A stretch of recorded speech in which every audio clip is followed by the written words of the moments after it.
Satu insiden keganasan dipercayai berpunca daripada pertikaian trafik telah berlaku di Jalan Lenggong, Jelutong berhampiran sebuah restoran nasi kandar pada malam Isnin lalu. Menurut maklumat yang diperoleh, kejadian dilaporkan berlaku sekitar jam 8.30 malam apabila satu pertikaian kecil antara kenderaan bertukar menjadi insiden ganas melibatkan sekumpulan individu. Menerusi rakaman video yang tular, kelihatan seorang lelaki dipercayai pemandu kereta telah dikepung dan dipukul beramai-ramai oleh beberapa individu yang menaiki motosikal. Mangsa dilihat dipukul menggunakan topi keledar selain menerima beberapa tendangan. Dalam rakaman yang tular juga, kelihatan seorang suspek melompat ke atas bumbung kereta sebelum memijaknya sehingga menyebabkan kerosakan yang serius. Kenderaan mangsa turut dilaporkan ditendang dan dirosakkan termasuk pada bahagian pintu, cermin sisi serta tingkap. Orang awam yang berada di lokasi kejadian dilaporkan cuba meleraikan pergaduhan, namun kumpulan terbabit dipercayai melarikan diri sebelum sebarang tindakan lanjut dapat diambil. Setakat ini, tiada kenyataan rasmi pihak berkuasa dikeluarkan berhubung status siasatan atau tangkapan suspek. Kejadian berkenaan mencetuskan kebimbangan orang ramai terhadap tahap keselamatan pengguna jalan raya serta sikap agresif ketika berlakunya pertikaian trafik. Orang ramai adalah dinasihatkan agar tidak bertindak melulu ketika berada di jalan raya dan menyerahkan sebarang pertikaian kepada pihak berkuasa bagi mengelakkan kejadian lebih buruk.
接狼啊！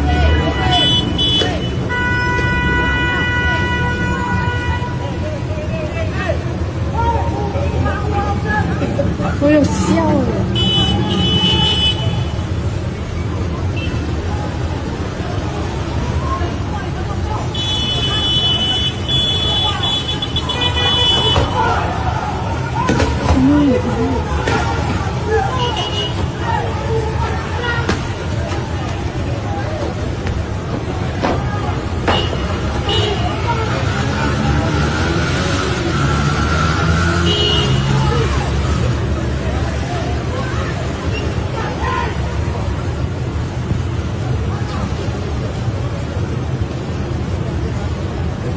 Walang dapat tulisan eh.